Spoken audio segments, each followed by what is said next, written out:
Welcome and good evening to all of you. So, what I say.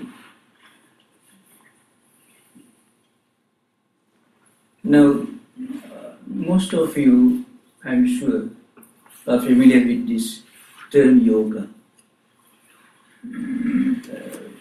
Yoga is becoming very popular all over the world, most of the United States and many other parts of the world. Yoga, known as some kind of a physical exercise, which helps you to keep your health intact, to keep your mind calm and quiet, which involves a number of physical exercises, which completely overhaul the entire psychophysical mechanism. It's called Hatha Yoga. It's called different postures. Now, this yoga, which is called Hatha Yoga, a kind of physical exercise, is one minor aspect of yoga philosophy or yoga as a way of life. The exponent of this yoga was a great psychologist philosopher of ancient India who lived around 2200 BC. According to some historians, there are some different views with regard to his period of life. His name was Patanjali. So this Hatha Yoga, which is now being practiced in many places and which is becoming popular all over this place, was first expounded by Patanjali as a tool, as a help to maintain physical health. To be more precise, as a way of exercise which helps us to keep our body calm, steady, without movement, so that we can concentrate on a spiritual ideal for a long time in a relaxed mood. This was the original purpose of this yoga. So, if I may be permitted to quote the original verse, Sthiram Sukham Asana. This is the definition in Sanskrit language of this Hatha Yoga, which is becoming popular. The meaning is this: a physical posture which helps you to sit quiet, steady, without movement of the body or the head, and focusing our mind on a spiritual ideal. There is a stress on steadiness and relaxation. You should be able to sit steady. At the same time, you should not feel any strain. That's why Sukha means absolutely in a relaxed mode. One could sit for some time. Gymnastics do that.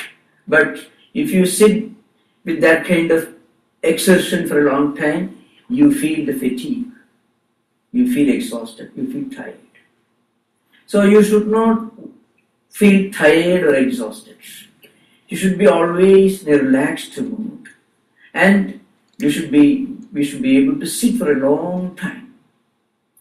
This is the original purpose of the yogic exercises, which are becoming popular in many parts of the world these days. The real yoga goes far beyond this. The real yoga is a method of mental exercise which helps us to bring out our inner resources, to bring out all the potentialities from within our mind, so that we can evolve into an integrated personality, a complete integrated personality. We can reach the highest degree of perfection of all our skills, all our potential talents, abilities, and all possible skills that we have got, not only physical skill, psychological, mental, and spiritual potentialities. All can be brought out, all can be brought into manifestation through this yoga, so that we can have a integrated personality. So we can be free from stress, hypertension, and all other problems, which are sometimes called the problems of abundance, which are inevitable in modern workaholic age. Now, one may ask this question. This could be achieved through yogic postures or through breath control and similar exercises.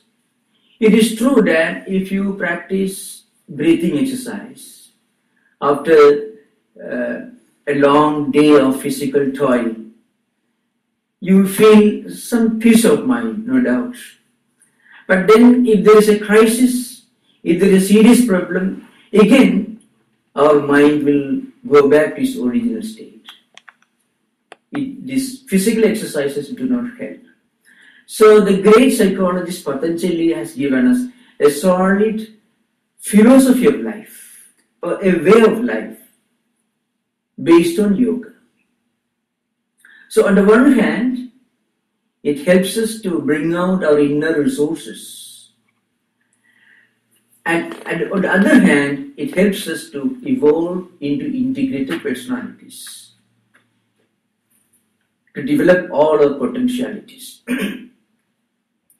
Now, how do we do that?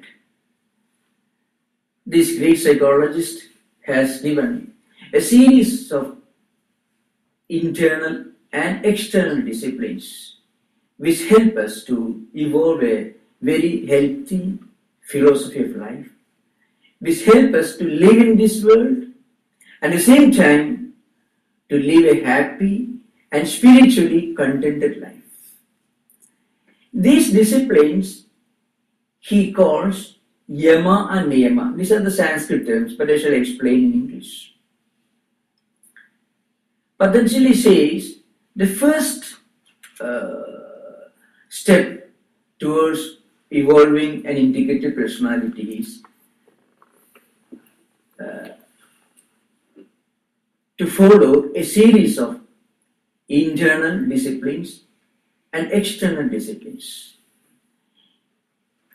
These disciplines are called yama and niyama. See, for example, the first one is yama, which consists of 5 factors: non-violence, truthfulness, non-covetousness, and then inner purity, the practice of mental purity, celibacy, control of the senses, that's what it means, and complete freedom from greed. These are the qualities that he establishes, that he outlines. Now, I can just at this stage, I would like to give a few interesting points which this great psychologist gives to the practitioners of Hatha Yoga. Now, those who practice pranayama and yogic exercises, you find the first result is that we feel physically invigorated. Our nervous energy, our mental energy, physical energy increases. This is the first result. The body generates a new way of energy resources. The moment you start practicing Hatha Yoga, yogic exercises, and especially when you start the practice of breath control, breathing exercises.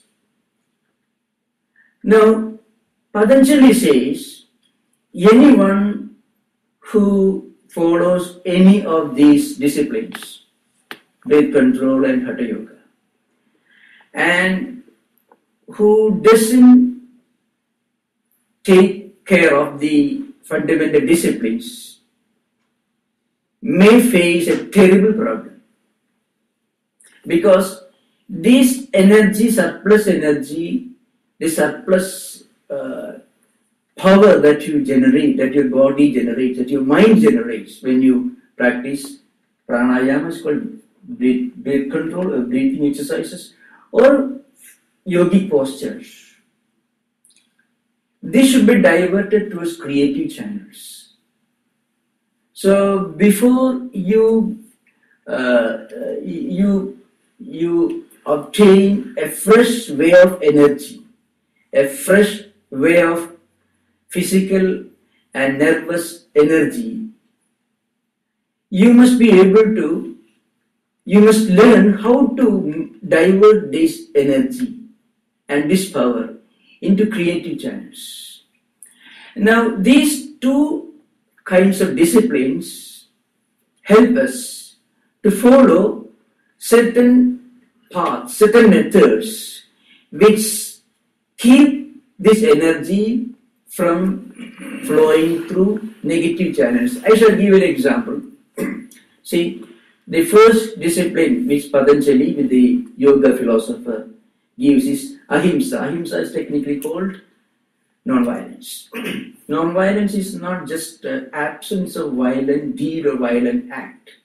Non-violence as an attitude of our life or our mind, an attitude of life or attitude of mind, it's called non-violence. So it goes far beyond non-injury in a purely physical sense.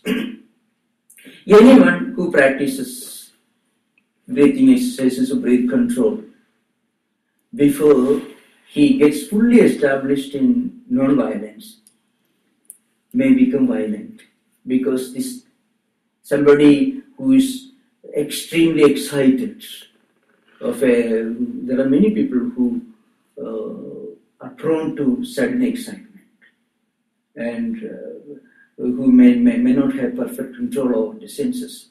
If such people suddenly procure extra energy and extra power through these exercises, they may become more excited. It can lead to mania problems. That's why Patanjali indirectly refers to certain psychological problems which can be called in the language of modern psychiatry as manic depressive psychosis, certain outburst of violence, excitement, nervousness, etc.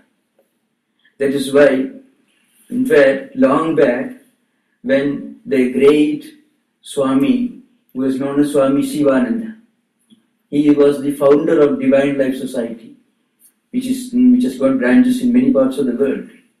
He was the first important spiritual personality in India who propagated these hatha yogic exercises, these physical exercises, pranayama, etc.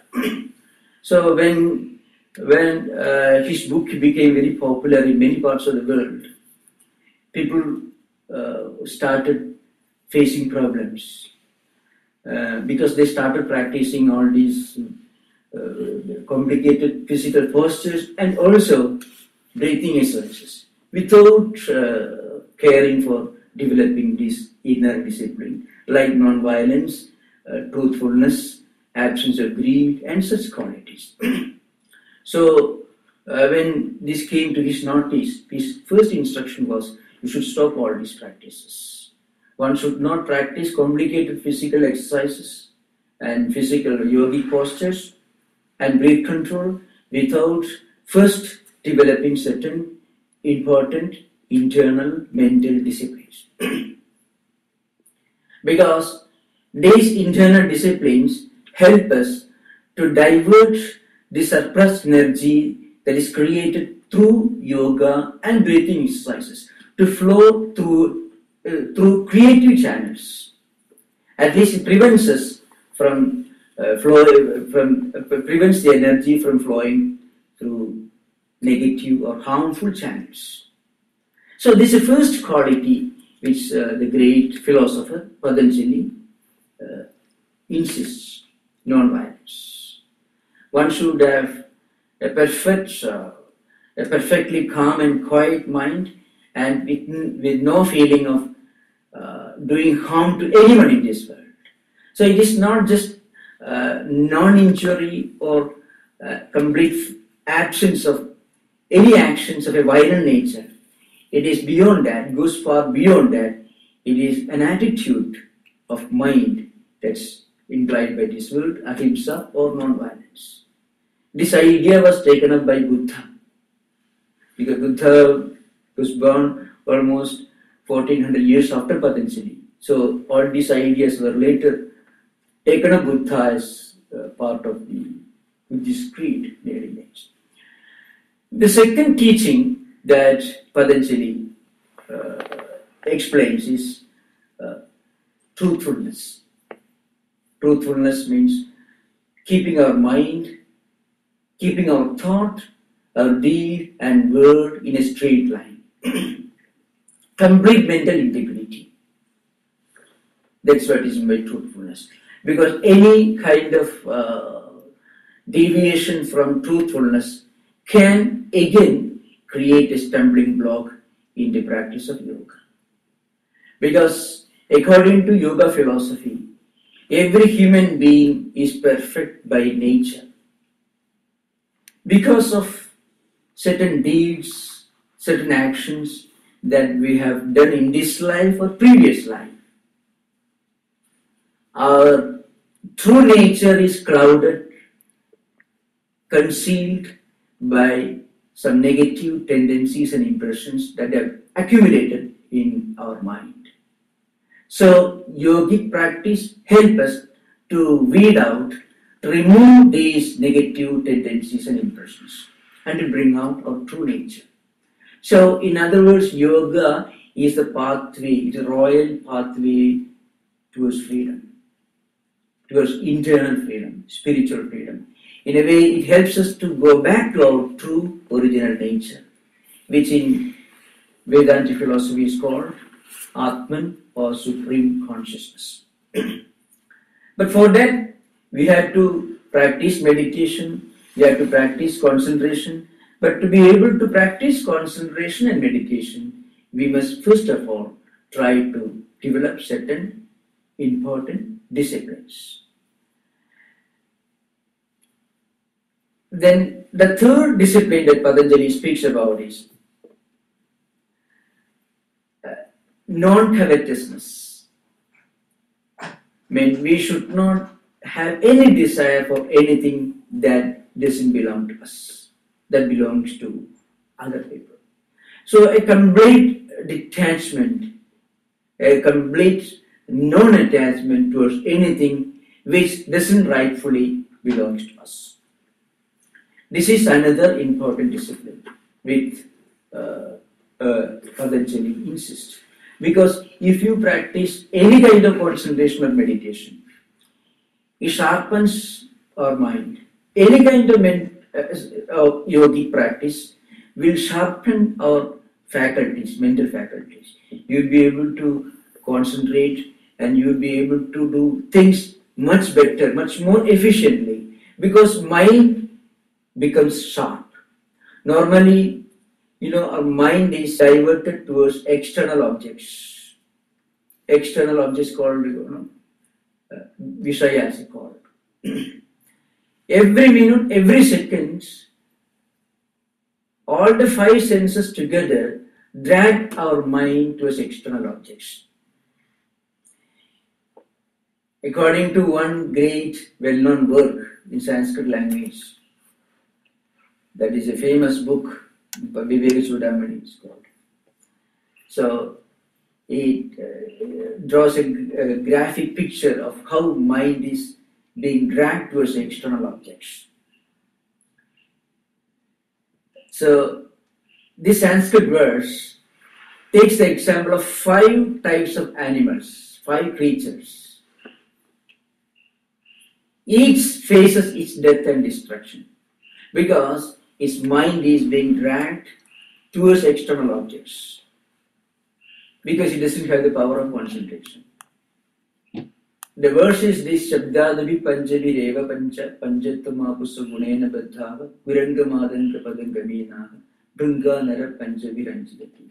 It's a Sanskrit verse, perhaps you may not remember, but it comes in a famous book called Viveka-Chudamani. I should explain in English. This verse gives a graphic description of how man faces his death and destruction. Spiritual death, mind, not physical death. Spiritual destruction, spiritual death, by becoming a victim of the senses, Yoga helps us to get freedom from the senses. But natural instinct of human mind is to follow the dictates of the senses. If you give full freedom to the senses, then it leads to spiritual slavery. If you try to control your senses, it leads to spiritual freedom. So these two cannot go together. Complete freedom for the senses means spiritual slavery. If you could restrain your senses, it means spiritual freedom. So, first, this great poet takes up the example of a deer. Normally, the story is taken from ancient times. Hunters used to go about hunting deers and different animals in forests. So they used to play music on a flute. Listening to this music, deers hiding in caves and bushes will come out. And at that time, the hunter will shoot his arrow and the deer will be killed. Now, because the deer falls a victim to its ears, it listens to the music and its mind and ears take the deer to the place from where the music is coming, and at that time it is shot and killed. And then that means we have 5 senses of perception. The deer faces its death because it falls a victim to its sense of hearing. Then the next example is taken from an elephant. Elephants normally walk in herds, in groups, and they touch each other. The sense of touch here becomes the cause of death of elephants. They touch each other and then they fall in a pit, and they are enslaved, they are caught, and they lose their freedom, and sometimes they die also in that pit. So another sense, that is the sense of touch, becomes the cause of death of the elephant. And then patanga means moths. During rainy season you find small insects, moths, they emerge from the soil, and when they see a blazing fire, they are attracted by the brilliance of the blazing fire, and they flock towards the fire and they are killed. So the sense of vision, the sense of seeing, the ear, the eyes become the cause of death of man. And then the 4th creature that is mentioned is fish. Fishermen catch the fish with the help of a hook and a bait. So attracted by the smell of the bait, the fish is caught and he loses his freedom and he is killed. And then there are certain creatures which move from flowers to flower, attracted by the perfume of sweet smelling flowers. At that time, they are killed by some other bigger creatures. So this great poet is here drawing a graphic picture of how each of these 5 creatures loses its freedom and is led to its death because it is trapped by one or other of the 5 senses of perception. Now the poet, after drawing this picture, he exclaims, see how terrible is the fate of human beings. Because human beings are simultaneously trapped by all the 5 senses. Every minute, every second, our mind is being dragged towards external objects by all these 5 senses. When we give freedom to the senses of perception drag our mind towards external objects. And that brings misery and spiritual slavery. Now, yoga helps you to gain freedom from the tyranny of these senses. Now, when we get established in the ideal of non-violence. We become established in a mental attitude which helps us from being dragged towards external objects of a violent nature. Again, when we get established in the ideal of truthfulness, we are naturally protected towards different objects of pleasure,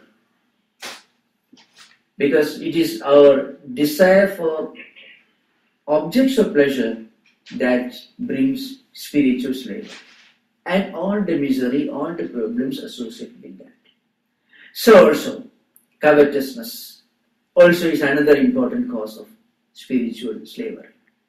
And sensual, and the desire for sensual pleasure. And another important another important quality which is necessary for every practitioner of yoga is complete absence from greed. Complete absence from greed. Because if anyone is attached, if he is desirous of getting anything beyond what he needs, it is greed, and that will make him or her a slave of activities, senses, which bring those objects of desire. We become slaves of different objects of pleasure and desire. So that means tyranny of the senses and spiritual slavery. So Patanjali says the first step for anyone who is trying to evolve a healthy philosophy of life is to get established in these 5 disciplines.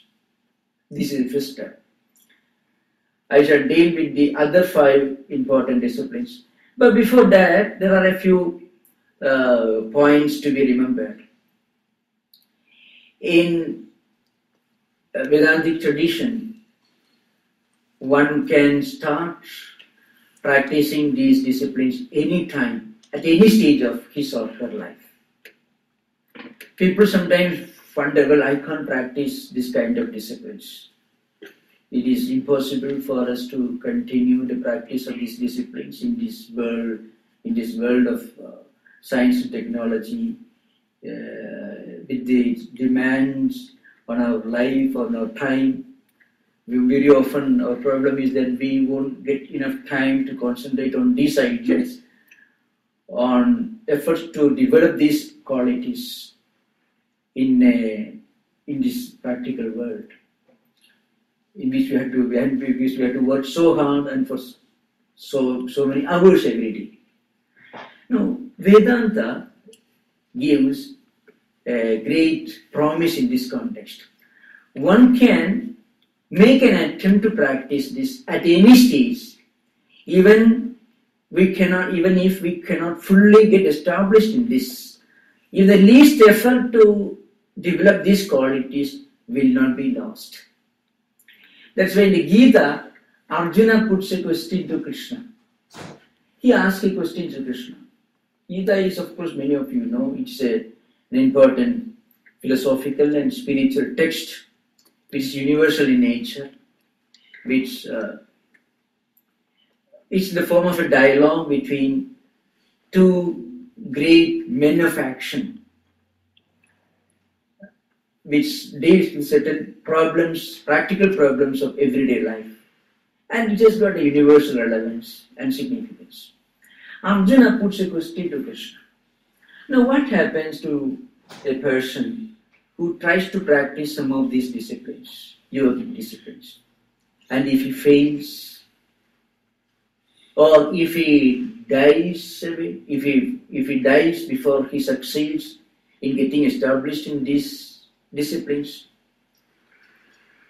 No, Krishna says, even if you try a little, and even if you succeed a little, it will remain intact. Because according to Patanjali and according to Vedantic tradition, life is not one. Life and existence are conceived as cycles, not as straight lines. It's not that you have got one chance in life. If you don't succeed here, you are lost or damned once for all. Not at all. Even if you try to practice little of discipline in our everyday life, in our work qualities, that little practice will remain intact. And even if you don't succeed and if you die, in the next life, we will be able to start from where we have left in this life. That's the answer which Krishna gives. A very, very, very important principle to remember, because the concept of existence in Abrahamic religious tradition is in terms of straight line progression or linear progression. But in Vedantic tradition or the tradition of yoga philosophy, the concept of existence and the concept of life is explained in terms of a cycle. So the journey never comes to an end in this life. Till we reach perfection, the existence or life continues. So even if we practice a little, even if we make an effort to practice a little, even if we listen once in this life to one lecture on this idea, and if we try to concentrate and imbibe this idea, and then if we don't have any contact with this idea, that will remain intact. And sometimes maybe not in the next life, but in some life, maybe after several centuries, if there is a similar opportunity, and if you try to listen to these ideas, suddenly you find these ideas I got a special attraction for. That is because these ideas are closely related to the concept of law of karma and Veda. These are two important things for we don't have just one line. Life is not just one straight line. You move in one line. At the end of the journey, either you go to hell or heaven, not at all. Patanjali doesn't accept that view. Even if you try to practice a little of non-violence, non-covetousness, truthfulness, and even if you don't succeed, even if you do not completely succeed, still if you make a sincere effort, that effort will bear its fruits, if not in this life, in the next life. So Gita says, Swalpam apyasya dharmasya prayate mahato. In the 6th chapter, Krishna makes another statement. How does it happen? He says, in answer to Arjuna's question, Ayadis Shraddhayopedo Yoga Salidamanasaha Aprapi Yoga Samsiddhim Kam Gadim Krishna Gechadi. It's a famous verse. Kachinno Bhevibrashta Chinnabra Vivanasyadi Apradishto Mahabhako Vimudho Brahmanapati. I shall explain in English. I'm just quoting this verse just to help you, so that if you happen to read to this record later, you can read original verse. It comes in the 6th chapter of Gita. Arjuna puts a question, Krishna, if I try to practice yoga, any of these disciplines in this life, and if I don't succeed, what will happen to me? Don't you think that my fate will be similar to the fate of a piece of cloud which gets separated, which gets detached from a mass of clouds? He compares it to stick. So you'll be lost in this life and you'll be lost next life. I have tried to practice yoga in this life, I didn't succeed. And because I tried to practice yoga, I could not pay full attention to my material progress, to promotion, to job security, to getting more money, etc. So because I paid a lot of attention to the practice of yoga, Krishna says it won't happen.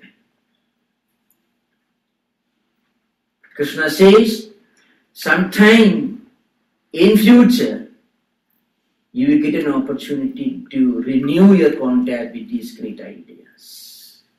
So, Tatradam Buddhism Yogam, Kriyade Pauradehya means you have accumulated, you have acquired certain great characteristics, impressions and tendencies by coming in contact with these spiritual ideas in this life.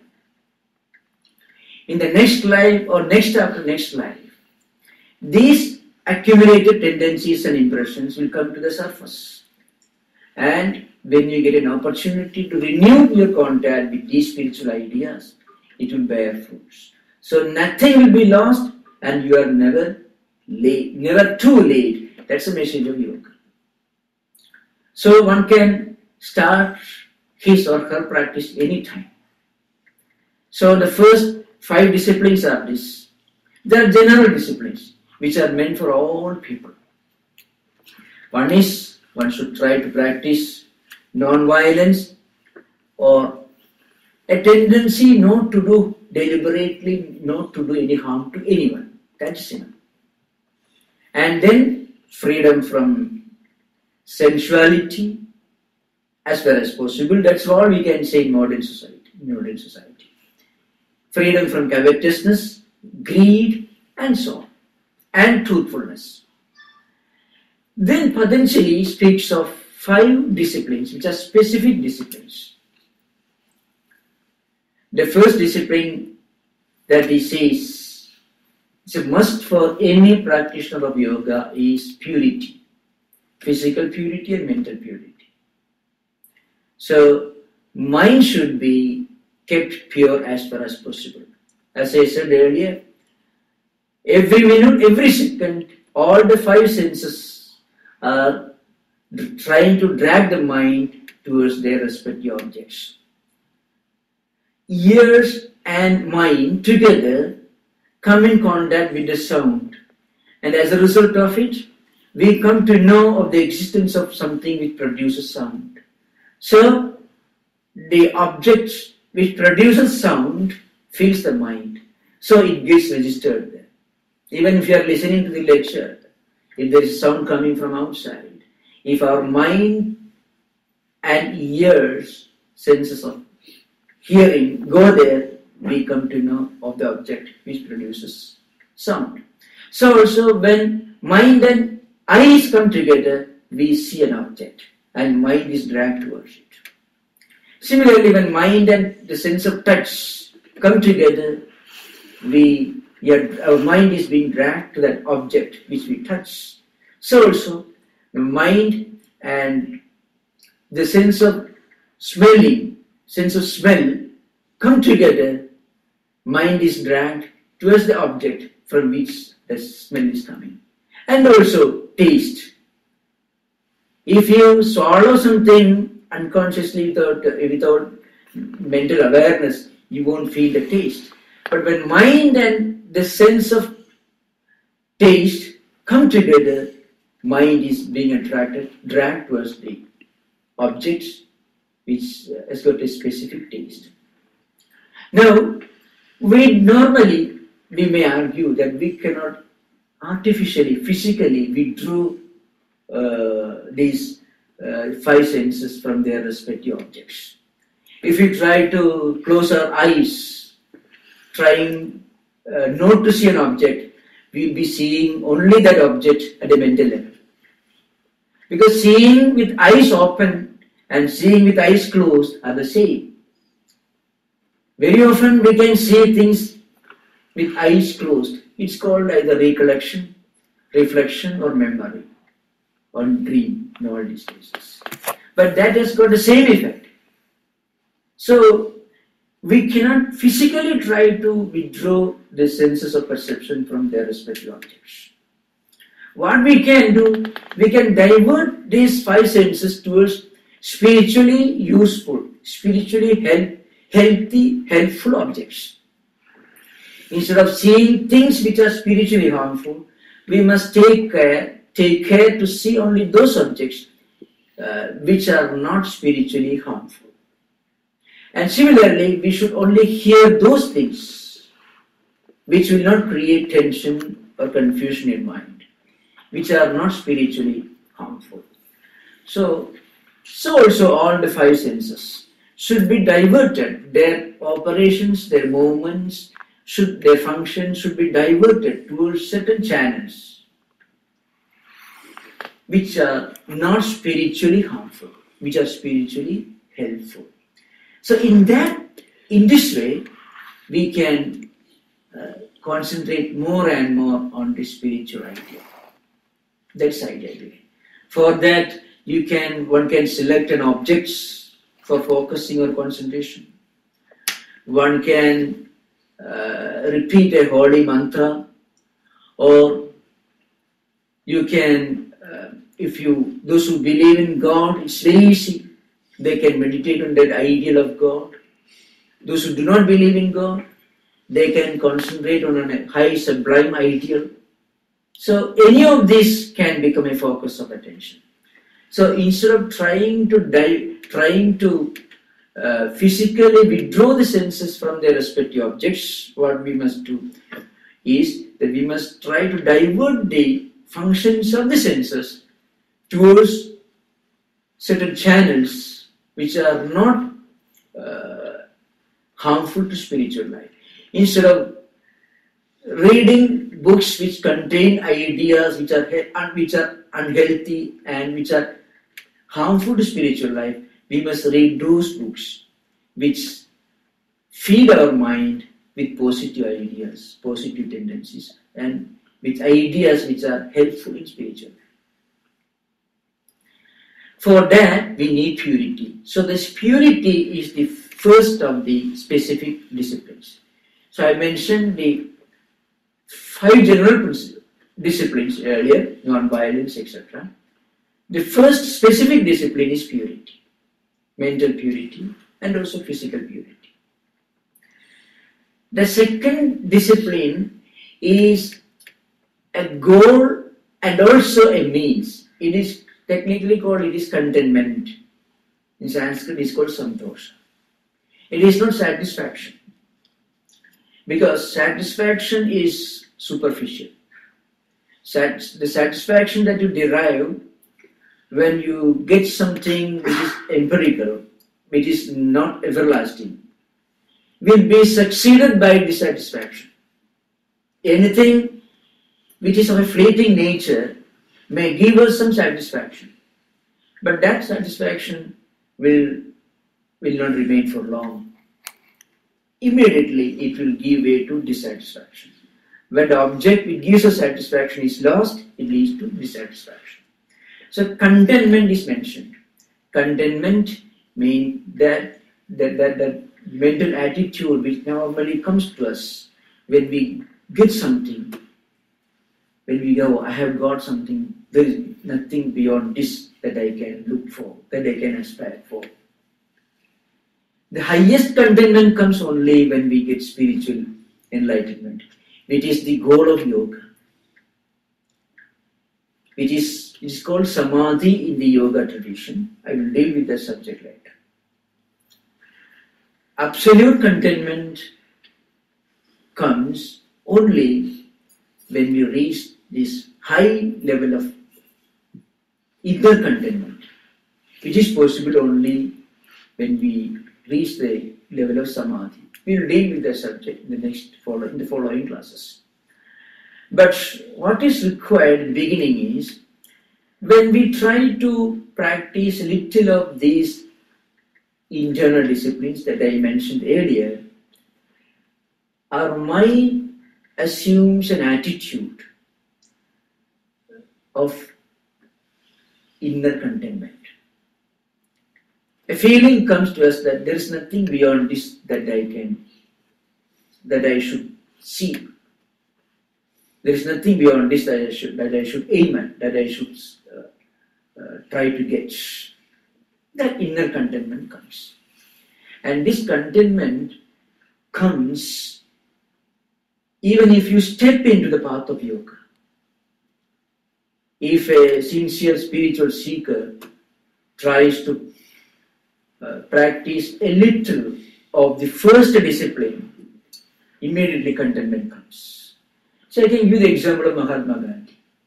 Maybe the only great spiritual discipline that Mahatma Gandhi sincerely tried to practice was non-violence, and reached the highest perfection in that area. For anyone who practices any of these inner disciplines, it gives us a tremendous sense of inner contentment. Now, this is the second important discipline. The third discipline is concentration. Concentration naturally comes when our senses are diverted towards creative channels. When senses do not drag the mind towards external objects which create confusion and perplexity, and when senses are naturally drawn towards spiritually useful channels, it normally brings a degree of concentration. I have made an attempt to outline some aspects of yoga. There are other important subjects that we will discuss in the following weeks. Yoga can be practiced by anyone. There are people who are of an active nature, who don't much care for inner discipline, meditation or concentration. They can also become great yogis. They can divert their characteristic, their active characteristic, their tendency to constantly be active can be diverted towards yoga. They can get established in yoga. It's called karma yoga, where action becomes a tool for the practice of yoga. And there are many people who are of an intellectual turn of mind, who won't care for emotional disciplines of devotional nature, who are not of an active type, who are of a rationalist type, philosophers. They can practice jnana yoga. So, and again there are people who are not interested in any of these things. They want to achieve mental purity, mental concentration. They are not interested much in doing physical work. They can practice Raj Yoga. And there are people who are of an emotional nature, who are devotees, who regularly go to places of worship and pray to God. They can practice the path of devotion. That is also another yoga. So yoga, the goal of yoga can be achieved through any of these four means, depending upon the temperament, the aptitude, and taste of spiritual seekers. Yoga is a very broad topic. It's so universal. It has got an avenue, it has got scope, it gives scope to everyone. Anyone, whatever may be his attitude, taste, or temperament, can practice one or other type of yoga. I have tried to give a brief outline in this first class. Now I would like to invite suggestion from you.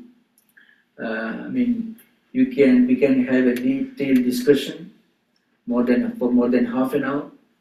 And if you want me to deal with certain specific topics related to yoga, I can do that in the succeeding weeks. Or if you want me to continue the same format, I can do it accordingly. So you are most welcome to give your suggestions, to ask questions, so that we can have a detailed discussion. Yes, Master. As far as I understand, Atmaram Swami was the author for Hatha Yoga. Patanjali is the author for Ashtanga Raja Yoga. Am I right? Yes. Now, Hatha Yoga is explained in two famous books. One is Hatha Yoga Pratipika and Gheranda Samhita. These two books give detailed descriptions of different postures.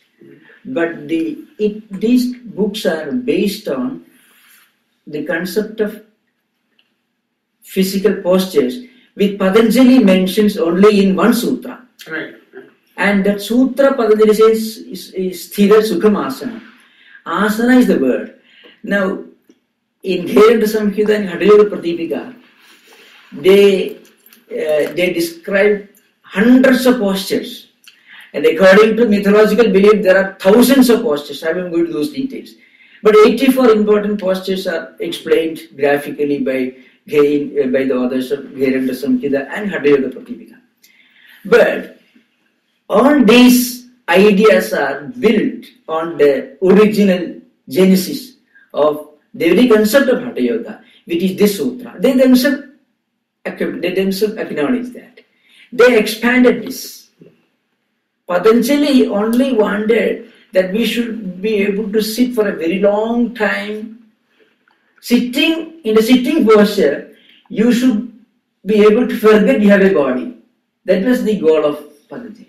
You should be able to sit for a long time in a relaxed mood, and you should be able to transcend your body consciousness. That was the goal of Patanjali.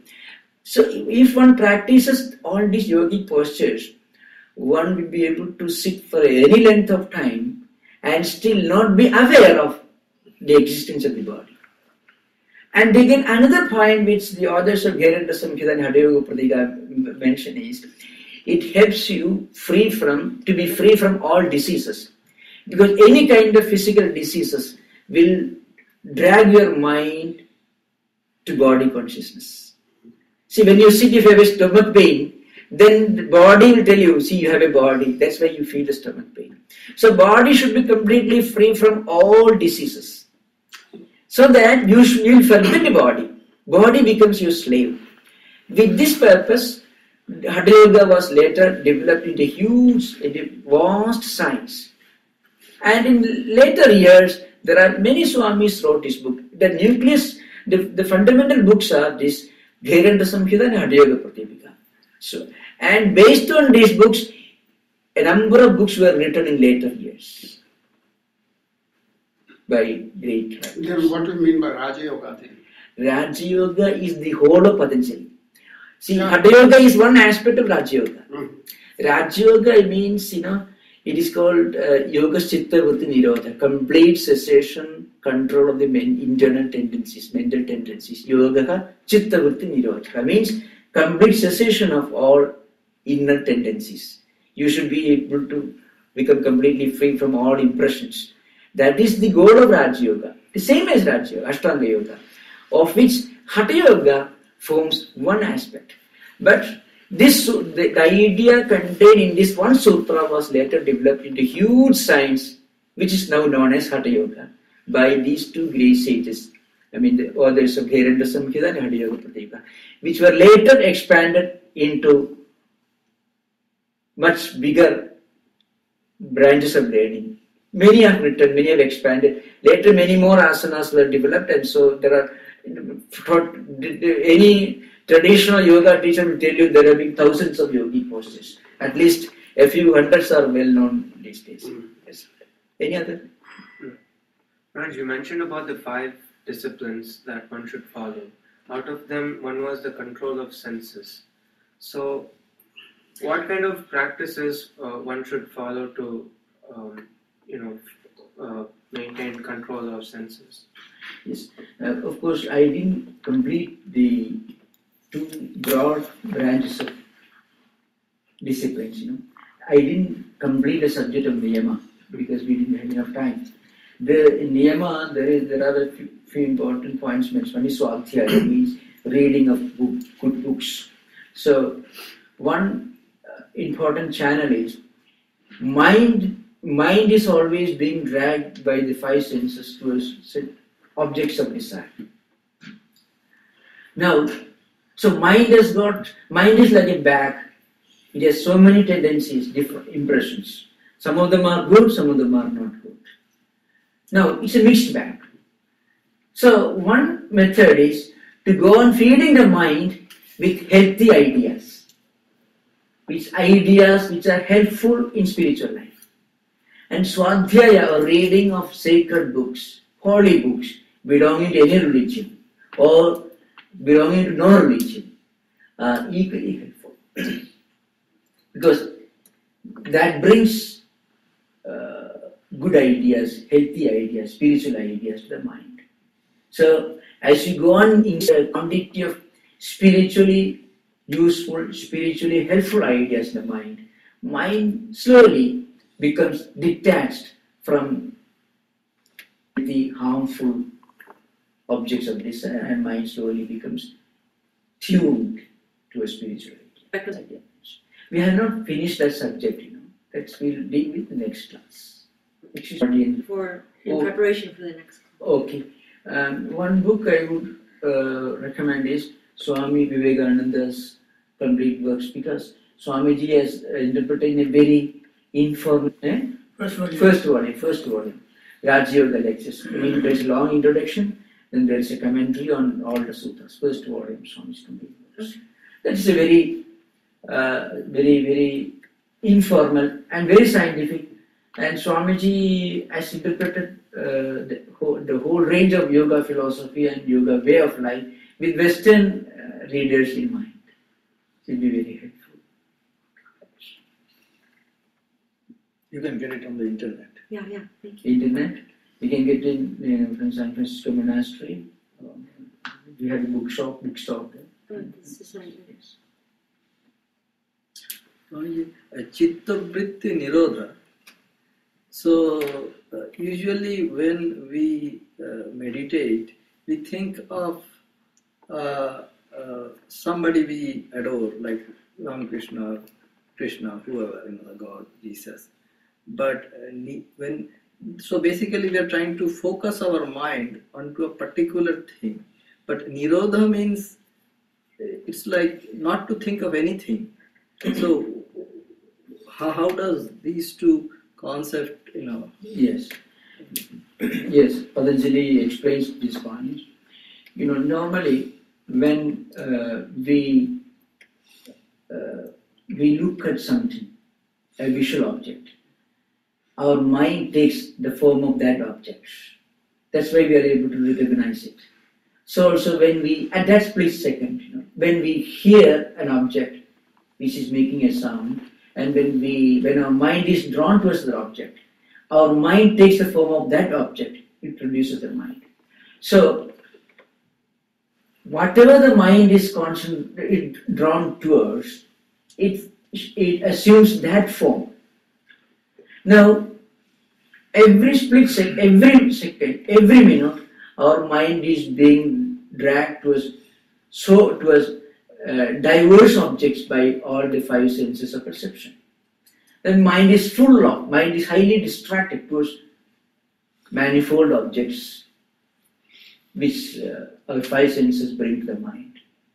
Now, when you try to meditate on one sublime idea, a form of a spiritual personality or incarnation or a great principle, whatever it is, mind assumes that form. So it is withdrawn from the manifold, diverse objects, in the external world. So mind is drawn towards a sublime spiritual idea, and mind assumes that form. So at the end of this process, we call it Samprajnata Samadhi, Savikalpa Samadhi, the Patanjali says. You reach communion with that spiritual idea which you concentrate. When you reach the highest degree of perfection in that meditation, you call Samadhi. And at the next stage, that object also vanishes. Where if you concentrate more, again that object also vanishes. Then your mind is fully establishing Asamprajnata Samadhi. Then you can find this.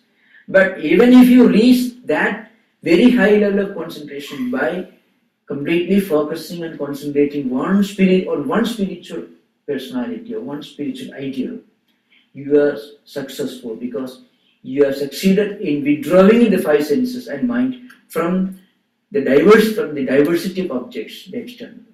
That's a great success. So a point of concentration or focusing is essential for every spiritual seeker at the beginning.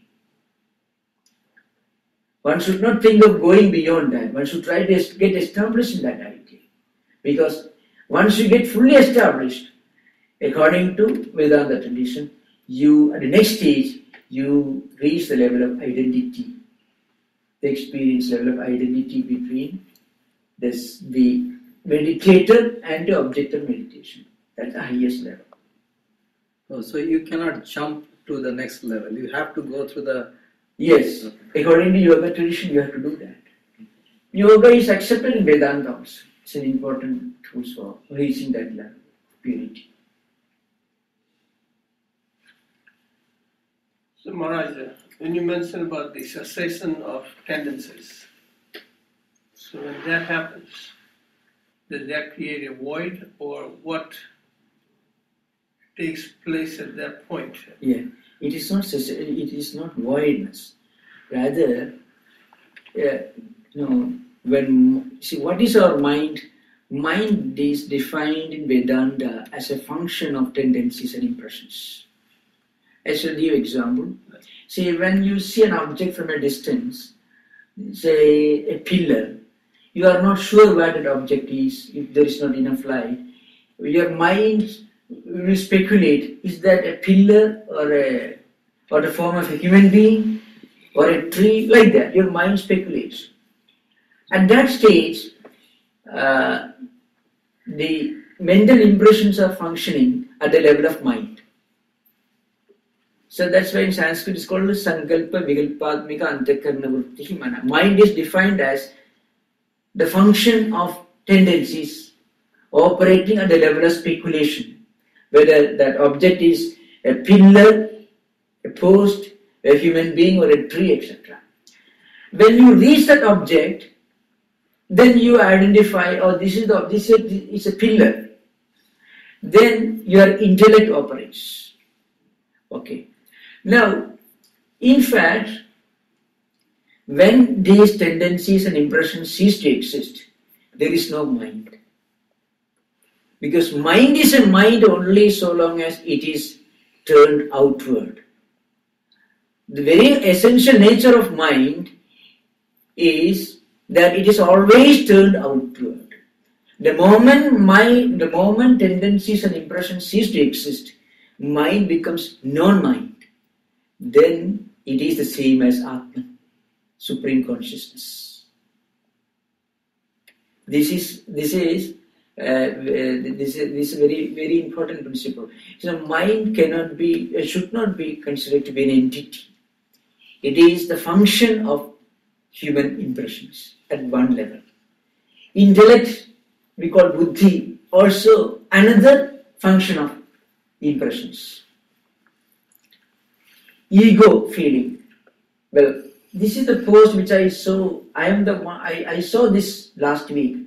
There your aham, that means your ego personality takes over. So the impressions or tendencies which function at the level of the ego. Oh, I saw this object last week. It is called aham or egocentricity. And when you remember, oh, this post I saw last week, I saw this last week, then another function of mental impressions is operating in the form of memory. So, because in other words, mind is one form of function of tendencies and impressions. And mind is mind only so long as it is turned towards external objects, so long as it flows towards external objects.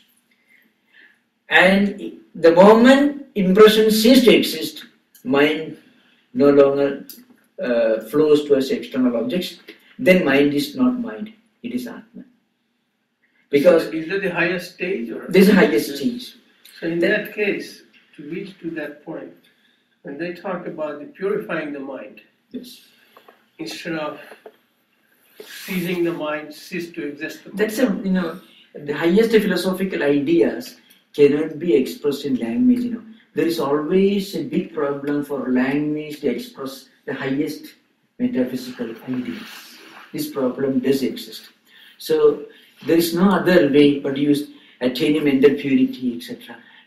That's because there is no other way to explain it. Attaining mental purity means purging the mind of all the tendencies, which means it's no more mind. That's the language used. And in other ways, attaining mental purity, another interpretation is filling the mind with positive ideas all the time. So that mind becomes ready to turn inward. When mind is full of ideas which normally drag it towards external objects, it is impure. When mind is no more dragged towards external objects of desire, then it normally turns inward. and then it is no more mind. See, at the highest samadhi level, there is no mind. Why? Because you are not aware of any external objects. So at that time, the I-ness, if the mind is not there, then the I-ness belongs to the mind, right? So that means the I-ness also goes away. Yes. I-ness is also one aspect of mind. I should explain this, give brief description in Vedanta. See, our impressions, tendencies, all these constitutes a particular entity which is technically called in Sanskrit Vedanta and also in Yoga. It's called Antakarana. Means sometimes it is translated with an internal organ. But it's better to explain it, then you will understand what it is. By defining, by naming, we won't understand it, only by explaining. Antakarana, it has got 4 compartments. It is very simple to understand. I explained mind with the help of an analogy here, example. When you see an object in front of you, when you are not sure what the object is, your mind speculates. Is it a pillar or a post or a human being? Suppose you see an object in semi-darkness, you can't see clearly. So before you come close to that object, your mind speculates. What is that object? Then it is mind that is functioning. So your mental impressions are functioning at the level of mind. It is mind which speculates. And when you reach that object, your buddhi or intellect tells you, oh, it is a pillar, not a human being or a tree. At the third stage, oh, this is something which I saw yesterday or last week. So you remember that pillar which you saw last week. It is called Chittam, in which all memories and impressions are stored. I saw it last week. There you are identifying yourself as somebody who saw it last week. It is Aham. So these 4 compartments are put together. It is called, in Sanskrit, it's called Antakarana. We can say internal mechanism. Internal organs it is called. That's the only way it is translated by Indian authors and also Western authors. There are hundreds of books written on this in English language. That's the only way. But it can be understood only by explaining it. Now, when you reach the highest level of transcendental experience, all these 4 functions cease to exist. And Patanjali and also Vedantic philosophers give 2 important symptoms of a great person who has achieved this. One, he becomes a universal person. He starts looking upon entire humanity as one spiritual family. He won't see any distinction or any kind of. Internally, he becomes a universal person. He looks upon entire humanity as one spiritual family. These are the signs. Because when you go beyond these 4 compartments, then you have gone beyond the tendencies and impressions. There are 4 levels of functions of tendencies and impressions. Mind is not something, mind should not be identified as an entity, as a tangible entity. Functions of impressions. What is the second symptom? You said only one. This is one. Second point is, he realizes that the supreme consciousness is the immanent reality existing everywhere. Because when he transcends these 4 levels of functions of impressions, Yoga, Chitta, Buddhi, means Samadhi level, he looks upon entire humanity as one spiritual family. And he also experiences the presence of the immanent principle. It's called God in theistic religious tradition, whether in Hinduism, Christianity, Islam, not in Buddhism, in all theistic religions, it is that reality is called God. This spiritually enlightened person realizes the existence of the immanent reality, consciousness, in all beings. So there is an internal growth, there is also an external growth. Internally he feels the presence of the Supreme Consciousness within him, and externally he feels the presence of the same reality as the omnipresent Supreme Consciousness. So is that something, so in that case, when the mind does that, like your perception, so you're clarifying your perception, you're purifying, or whatever term that we use, that means we see everything in its true nature. Is that something when the mind ceases to exist? Are you projecting something outside? You are not In that projecting. sense, so how do you see that everything is one? Well, it is, we see diversity and manifoldness only at a mental level. See, as consciousness, existence is one. As mind, as intellect, as egocentricity, world is manifold, pluralistic. As consciousness, what we call Atman, existence is one. The same consciousness is present as immanent principle in everything in this world. But as minds, there is manifoldness. So when you transcend mind, then you are identifying yourself with that transcendental reality, which is consciousness. Then you realize, on the one hand, you realize that the presence of that immanent principle within you, and you also realize the same immanent reality, immanent principle is omnipresent, all-pervading reality. So one's perfect identity with the entire universe. So that means it's through elimination process. So only thing remains is everything is one. It is not logical elimination. It is a journey through the path of experience. Ultimately you have to remember, it is a matter of experience. Because logic and philosophy and language cannot come very close to explaining experience. Experience can only be experienced. Experience can never be explained. But the best way to understand this is to read the lives and teachings of great spiritual personalities who have reached that level.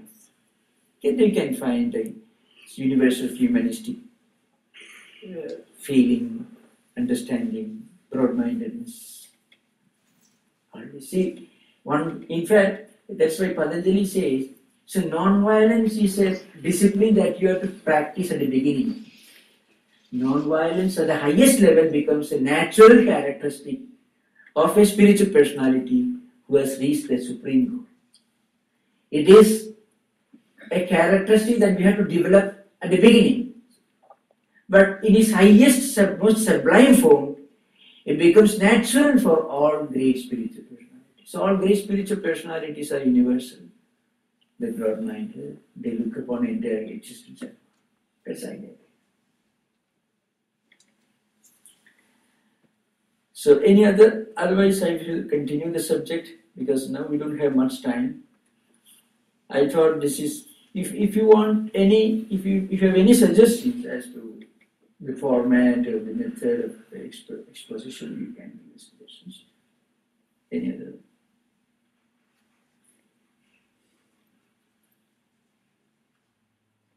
Swamiji, I was late. Excuse me. Sorry. So the class begins at 5. 5. And then you lecture until... Oh, yes. Up to 1 hour lecture and then half an hour question and answers. Okay. And will you be doing a meditation after that, or...? No. It concludes at 6:30.